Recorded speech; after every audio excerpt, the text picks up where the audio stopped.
The Deep Space Monitoring Station sat quietly in Earth's orbit, its sensors constantly scanning the vast emptiness of space. Inside, Tom Harris stared at his computer screen, his coffee growing cold beside him. After 15 years of watching empty screens, he had grown used to the routine. But today was different. "Sir," Tom's voice cracked as he called his supervisor. "I'm picking up something strange. It's not like anything we've seen before." The signal patterns danced across his screen, forming complex sequences that definitely weren't natural. Within minutes, the station's alert status changed from green to red, and the quiet monitoring room transformed into a hub of focused activity. Half a world away, Dr. James Miller was waking up to his secure phone's urgent beeping. As the head of Earth's Defense Initiative, late-night calls weren't unusual, but the message he received made his blood run cold. "Visitor 7, protocol activated." Dr. Miller rushed to the underground facility beneath the Rocky Mountains. The massive steel doors opened with a heavy thud, revealing a hidden world of advanced technology that few humans knew existed. Scientists and military personnel moved with practiced efficiency, their faces tense but determined. In the central command room, a holographic display showed a small spacecraft approaching Earth.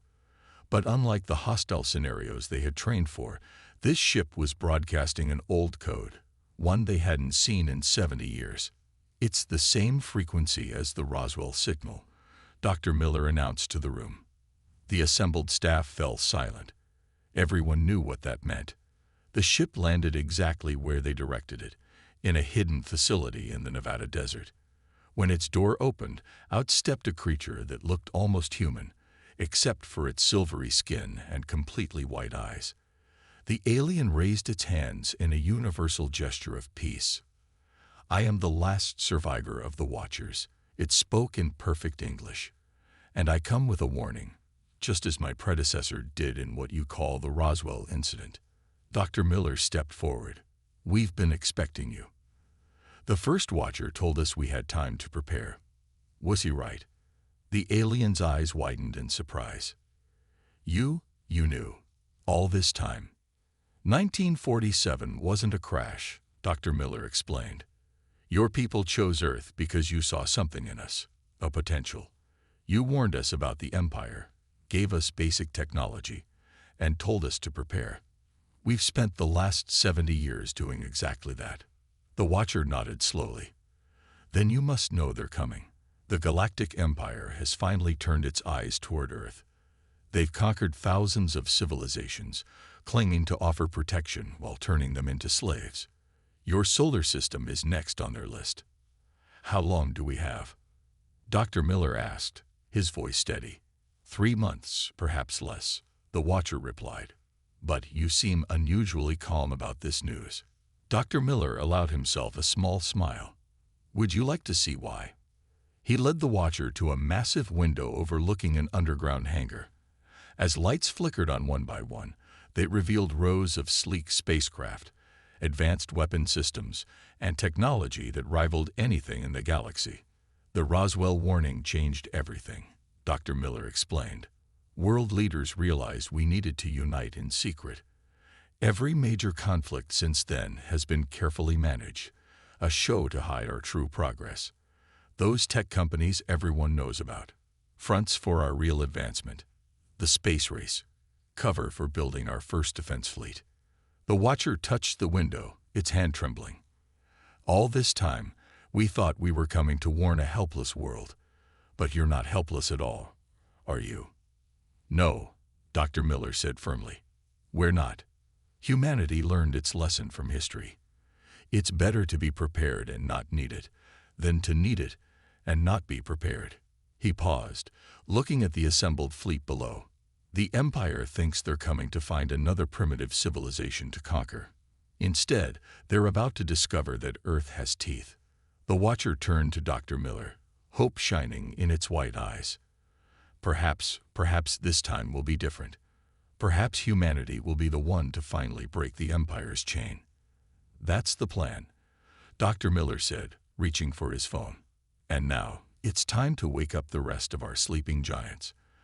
The Empire wants to play. Let's show them that Earth is ready to play back. The world changed on a quiet Tuesday morning. Billions of people watched their screens as the ocean near Hawaii began to bubble and churn. What happened next would be remembered forever.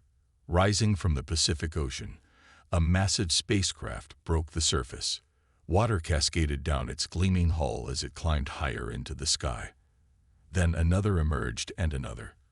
Around the world, the seas parted as humanity's hidden fleet revealed itself. Commander Anna Thompson stood on the bridge of the flagship Terra Prime, watching the sun reflect off her vessel's surface for the first time in 10 years. She remembered the day they had hidden these ships underwater, waiting for the moment they would be needed. All ships reporting in, her second-in-command announced. The fleet is ready. On every TV channel and screen across the planet, world leaders appeared together in an emergency broadcast. The President of the United States spoke first. Citizens of Earth, today we reveal the truth. For 70 years, our nations have worked together in secret. What you see rising from our oceans is Project Guardian, humanity's shield against a threat we have long known was coming.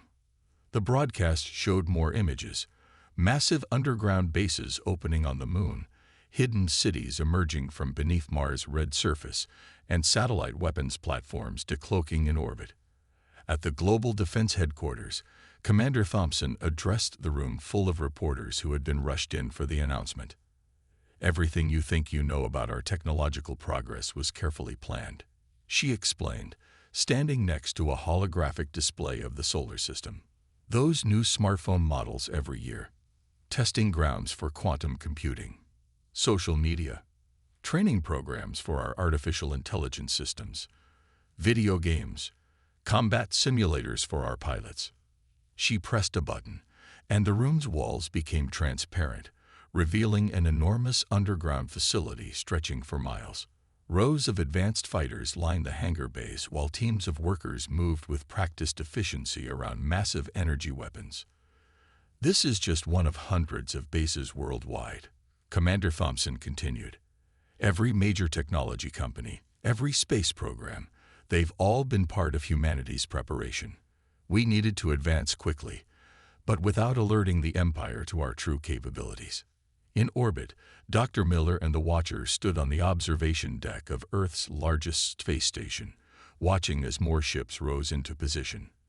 Your stealth technology is remarkable, the Watcher said. To hide such a fleet, we had no idea. That's not all, Dr. Miller replied. He pressed a command into his tablet. Across the solar system, hidden defense platforms activated. A web of energy lines appeared, connecting Earth to the Moon, Mars, and beyond. The entire solar system was covered in an invisible network of sensors and weapons. The Empire expects to find a primitive world, Dr. Miller said. Instead, they'll face a unified planet with 70 years of reverse-engineered alien technology and human innovation. Every video game console we sold had a quantum processor. Every satellite launch carried hidden weapons. Even the social media arguments people had were analyzed to improve our AI's strategic thinking. Back on Earth, people watched in awe as more of humanity's true power was revealed. Magnetic levitation trains emerged from underground tunnels. City-sized shield generators rose from hidden bunkers. The world's militaries showcased weapons that seemed to break the laws of physics. Commander Thompson returned to her ship, preparing for the challenges ahead. On her way to the bridge, she passed hundreds of crew members, pilots, engineers, and soldiers who had trained in secret for years, waiting for this moment. Status report, she ordered, taking her place in the command chair. All systems ready, Commander. The fleet is in position. Ground defenses are online. Mars and Moon bases report ready status. She looked at the tactical display showing Earth's defenses. Thousands of ships, millions of trained personnel, and technology that had been refined over decades, all hidden until now.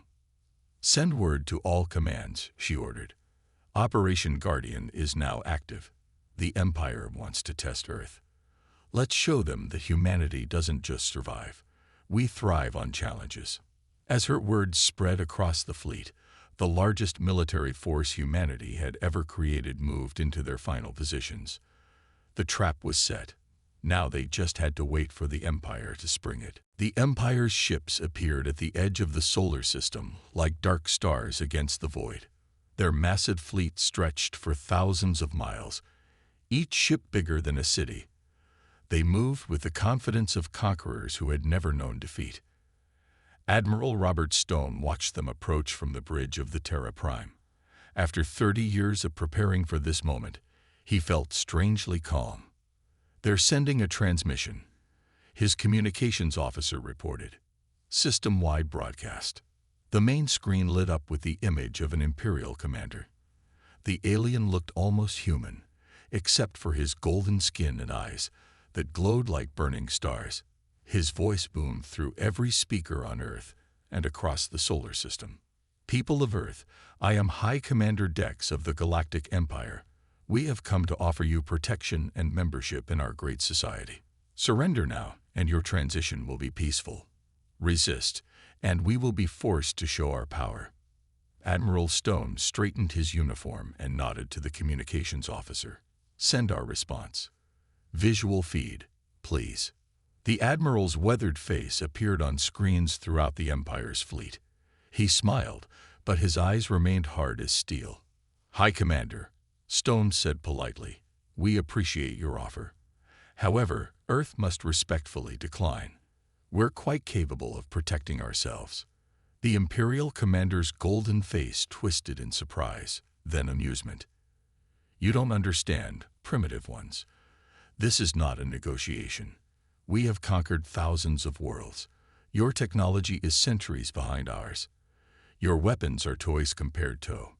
Admiral Stone raised his hand, cutting off the transmission. "I think we've heard enough.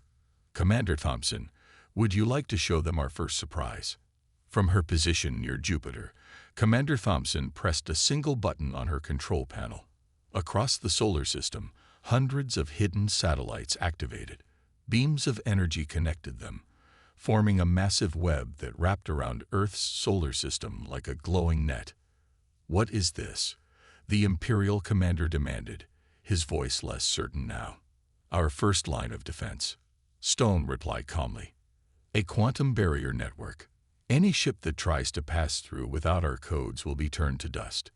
Would you like a demonstration?" He nodded to Thompson, who launched an old satellite toward the barrier. It hit the energy field and disappeared in a flash of light, leaving nothing behind. The Imperial fleet stopped moving. "Impossible," the commander sputtered. "Your species only achieved space flight 60 years ago. You can't have this technology." "Oh, that's not all we have," Stone said. He pressed another button, and Earth's hidden fleet decloaked around the Empire's ships. Thousands of vessels appeared out of nowhere, their weapons primed and ready. "You see, Commander, we've known you were coming for a very long time. Those 60 years weren't spent playing with rockets. They were spent preparing for this day." The Imperial commander's golden face had lost some of its shine. This is impossible. Our scans showed no signs of advanced technology. No quantum signatures, no energy readings." "Of course not," Stone smiled. "We built everything to be invisible to your scanners. We've had your technology to study since Roswell. Did you really think we would waste that knowledge?" Around Earth, massive shield generators hummed to life. The planet was soon covered in a shimmering protective field that could withstand any known weapon in the galaxy. "So," Admiral Stone continued, his voice carrying across space to every Imperial ship, "let me make a counteroffer. You can turn around and leave our solar system in peace. Tell your empire that Earth is not to be touched. Or," he paused, letting the moment stretch, "you can try to fight us. But I should warn you, we've spent 70 years figuring out how to beat you." The silence that followed was deafening. Earth's fleet remained perfectly positioned, their weapons locked on the Imperial ships. The barrier grid hummed with enough power to vaporize anything that touched it. Finally, the Imperial commander spoke, his voice carrying a note of respect that hadn't been there before. "You, You truly were ready for us. More than ready, Stone replied. The question is, Commander, are you ready for us? The battle began with a single shot. The Imperial commander, his pride wounded by Earth's defiance, ordered one of his ships to fire at the quantum barrier. The massive energy blast struck the barrier and rebounded, destroying 3 Imperial vessels in a chain of explosions.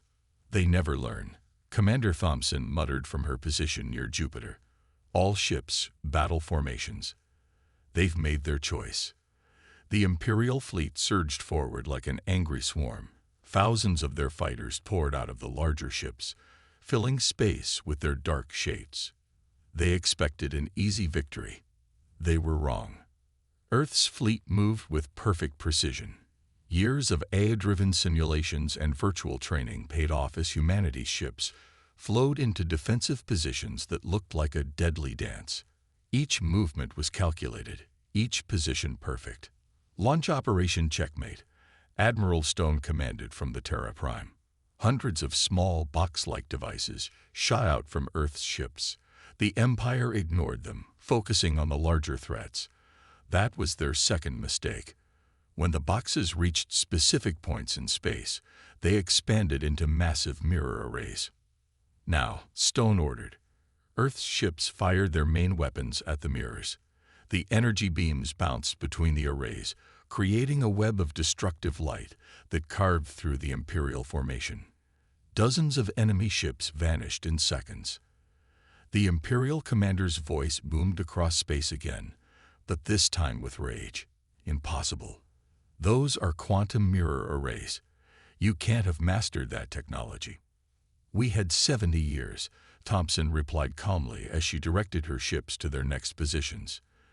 Did you think we spent it watching television? The Empire changed tactics, splitting their fleet to attack from multiple angles. But Earth's defenders had trained for this too. The human fleet broke into smaller groups, each operating independently but part of a larger strategy. Near Mars, a group of Imperial cruisers thought they had cornered 3 Earth ships. But when they fired their weapons, the Earth ships transformed, breaking apart into smaller, faster vessels that slipped through the Imperial formation like water through fingers. Modular ship design, Dr. Miller explained from his command center on Earth, watching the battle unfold. Another human innovation. Our ships can split apart or combine as needed. The Empire's numerical advantage meant nothing against Earth's superior tactics and preparation. Human ships used the asteroid belt as cover, appearing and disappearing between the rocks to strike at enemy vessels. The quantum barrier network herded Imperial ships into killing zones where Earth's weapons could hit them from multiple angles. But the Empire's biggest shock came from Earth's AI battle systems. Every time the Imperial fleet tried a new tactic, Earth's computers had already calculated a countermove. It was like playing chess against an opponent who could see 20 moves ahead. Sir, a sensor operator called out on the Terra Prime. They're calling in their heavy units. Through the chaos of battle, massive Imperial dreadnoughts emerged from hyperspace. Each one was the size of a small moon, bristling with weapons that could crack planets. Admiral Stone smiled. Right on schedule. Commander Thompson, begin Phase 2. Thompson's voice was steady as she gave the order. Release the hunters. From hidden bases on Mars and the Moon, special ships launched into space. They were smaller than regular warships, shaped like arrows and painted in black that seemed to swallow light. These were humanity's dedicated dreadnought killers, designed specifically for this moment. The hunter ships moved impossibly fast, their quantum drives letting them jump short distances in battle. They swarmed around the massive Imperial ships like angry bees, striking at weak points that humanity had spent decades studying. One by one, the mighty dreadnoughts began to fall. The Imperial commander's voice had lost all its arrogance when he spoke again. How? How did you know where to hit our ships? Those are classified weakness points. We learned from the Roswell ship, Admiral Stone replied. And we've spent 70 years figuring out how to exploit every flaw in your designs. As the battle raged on, One thing became clear to both sides. Humanity wasn't just fighting back. They were winning. The news of their fleet's defeat reached the Empire's capital within hours. For the first time in 1,000 years, the Empire's council chamber erupted in chaos. Their best fleet, destroyed by a supposedly primitive world. The Empire's response was swift and massive. From across the galaxy, they called in their elite forces, the Dark Fleet, ships so powerful they had never failed to conquer a world. Back in Earth's solar system, Commander Thompson watched her tactical display as new enemy signals appeared. They're coming back. Much bigger this time. Admiral Stone nodded grimly. Just as we expected. Launch the mines. Across the asteroid belt, thousands of tiny devices activated. Each one looked like a simple rock, but inside was advanced Earth technology. The trap was set. The Dark Fleet emerged from hyperspace like a storm of black stars. Their ships were different from the first wave. Darker, larger, more menacing. Leading them was the Imperial Master Commander himself, in a ship that dwarfed everything around it. So, his voice boomed across space, deeper and colder than the previous commanders. You think you can challenge the Empire? Let us show you true power. The Dark Fleet launched its attack with overwhelming force. Their weapons were stronger, their shields tougher, their tactics more aggressive. They pushed through the quantum barrier network, willing to sacrifice ships to create gaps in the defense. But Earth was ready for this too. Activate the distributed defense network, Commander Thompson ordered. Every asteroid in the belt suddenly came alive. Hidden engines fired, moving the space rocks into new positions. What looked like a random field of asteroids transformed into a coordinated web of moving shields and weapons platforms. Impossible, the Master Commander shouted. You turned your entire asteroid belt into a weapon. We had time to prepare, Thompson replied calmly. Did you think we would waste it? The battle that followed was unlike anything in galactic history. The Dark Fleet found itself fighting not just Earth's ships, but the solar system itself. Asteroids moved to block their attacks, then opened up to reveal hidden weapon batteries. Earth's ships used the moving rocks as cover, appearing and disappearing like ghosts. Dr. Miller directed the defense from Earth's command center. Launch the drone swarms. Millions of small drones, each no bigger than a car, poured out from hidden bases on Mars. They moved together like schools of fish, surrounding enemy ships and overwhelming their defenses with thousands of small attacks. The Master Commander, seeing his fleet struggling, played his final card. Enough games. Bring forth the planet killer. From the back of his fleet, a massive ship moved forward. It was built for one purpose: to destroy worlds. Its main weapon could crack a planet in half. But as the planet killer charged its main gun, Admiral Stone gave the order everyone had been waiting for. Time to show them our secret weapon. Active Project Sun Spear. Near Mercury, hidden panels opened on massive solar collectors that Earth had built in secret. The collectors had been gathering the sun's energy for years, storing it for this moment. Now they released that power in a single focused beam. The blast caught the planet killer before it could fire. The mighty ship, pride of the Empire's fleet, was cut in half like paper. The Master Commander's voice shook with disbelief. You weaponized your son. Among other things, Stone replied. Would you like to see what else we've prepared? Throughout the battle, Earth's forces revealed one surprise after another. Hologram ships that looked real until enemy weapons passed right through them. Quantum torpedoes that phased through shields before exploding. Eye-controlled fighters that could outmaneuver any living pilot.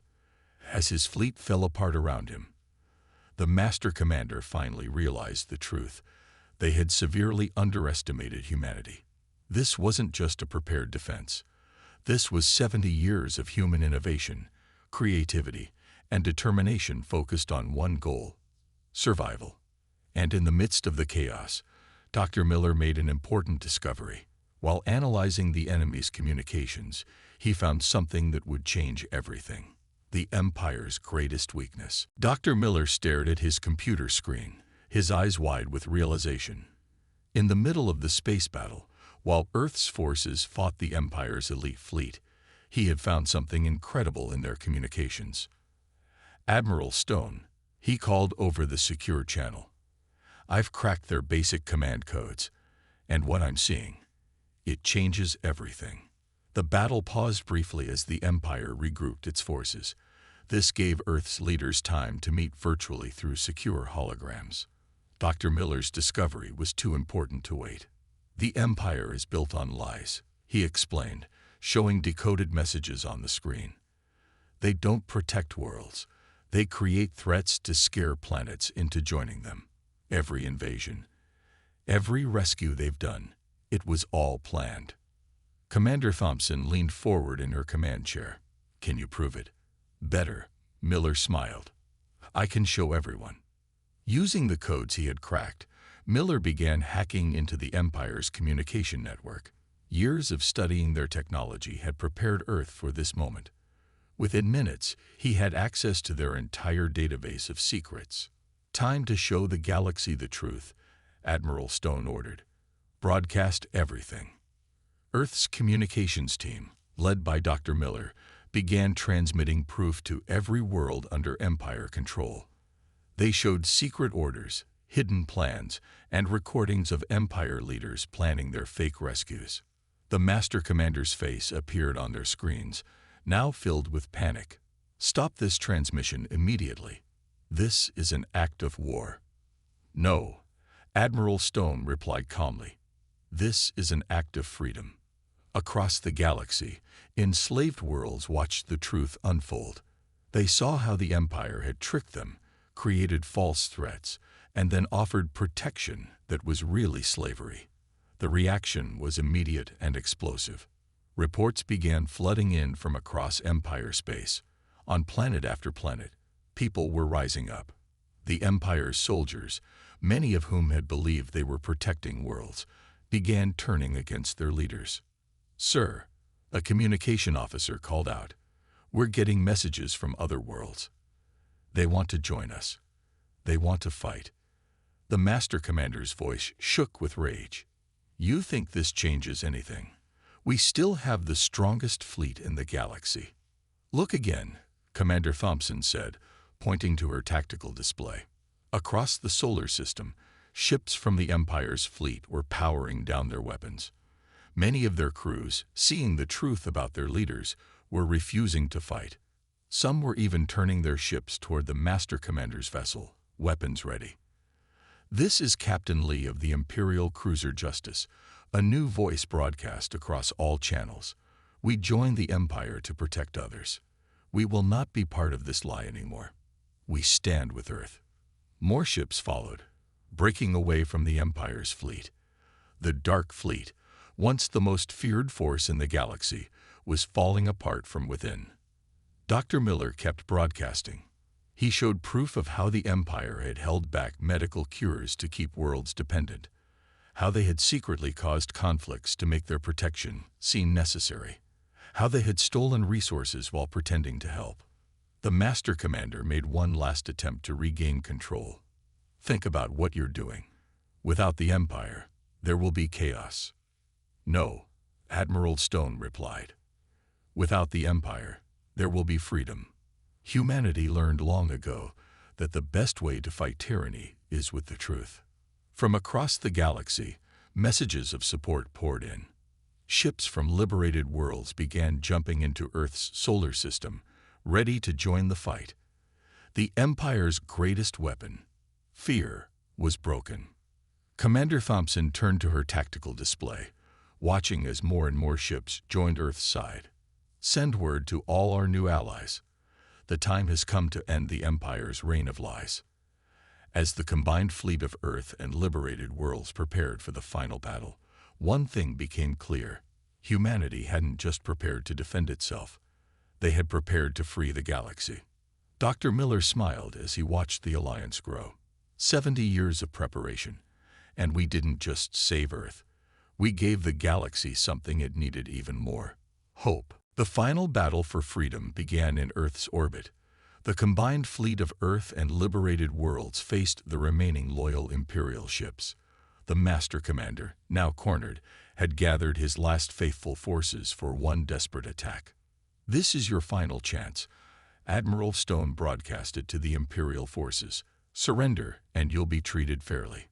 Fight, and you'll lose everything." The Master Commander's response came in the form of weapons fire. His remaining ships charged forward, aiming straight for Earth. But this time, they faced not just humanity's preparations, but the united strength of dozens of freed worlds. "All ships, battle formation," Commander Thompson ordered. "Time to end this." The Allied fleet moved as one. Ships from 100 different worlds, each with their own unique technology, fought alongside Earth's forces. What the Empire had meant to be a simple conquest had become their worst nightmare. They had united the galaxy against themselves. From his command center, Dr. Miller coordinated the combined fleet's communications. "Their encryption is completely broken. We can predict every move they make." The Empire's remaining ships fought fiercely, but they were outmatched. Earth's quantum weapons and the advanced technology of the freed worlds proved too much. One by one, the Imperial ships fell or surrendered. The Master Commander's massive flagship stood alone, surrounded by the Allied fleet. His voice, once proud and cold, now shook with anger and fear. "You don't understand what you've done," he shouted across the communications. "The Empire kept order. Without us, the galaxy will fall into chaos." Admiral Stone's reply was calm but firm. "No, the time of empires is over. The galaxy doesn't need rulers. It needs allies. Earth will help build something better." The Master Commander's ship made one last desperate move, charging straight for Earth with all weapons firing. But humanity had planned for even this. "Activate the planetary defense grid," Commander Thompson ordered. Around Earth, thousands of hidden satellites activated at once. They created a web of energy that caught the Imperial flagship like a fly in a spider's web. The mighty ship, pride of the Empire, hung helpless in space, a perfect trap. Admiral Stone said, 70 years of preparation, and we thought of everything." Marines from Earth and allied worlds boarded the Imperial flagship. They found the Master Commander in his control room, still refusing to believe how completely his empire had fallen. Within hours, the news spread across the galaxy. The Empire had fallen. Earth, the planet that everyone had thought would be an easy conquest, had not only defended itself but had freed countless worlds. 1 month later, representatives from every freed world gathered on Earth for a historic meeting.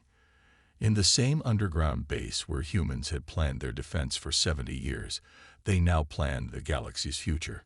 Admiral Stone, Commander Thompson, and Dr. Miller sat with aliens from across the galaxy, working together to build something new: the Galactic Council of Free Worlds. Earth will share its defense technology with all member worlds, Dr. Miller announced to the gathered representatives. "No one will ever be able to build an empire again. Every world will have the power to defend itself." Commander Thompson added, "And we'll stand together. An attack on one free world is an attack on all of us." The former empire's worlds were being rebuilt, their people finally free to choose their own path. The advanced technology that had been kept secret was now shared openly, helping all worlds advance together. Humanity did something remarkable, a representative from a freed world said during the council meeting. "You didn't just prepare to save yourselves. You prepared to save everyone." Admiral Stone looked out at the gathered aliens, former enemies and new allies, and smiled. "That's what humans do. We learn from history. We prepare for the worst. But we always hope for the best." As the new council raised their hands in unanimous agreement to the alliance, Earth had achieved something greater than just survival. They had turned a moment of potential conquest into a revolution of freedom. In the end, humanity hadn't just been ready for the Empire. They had been ready to change the galaxy forever.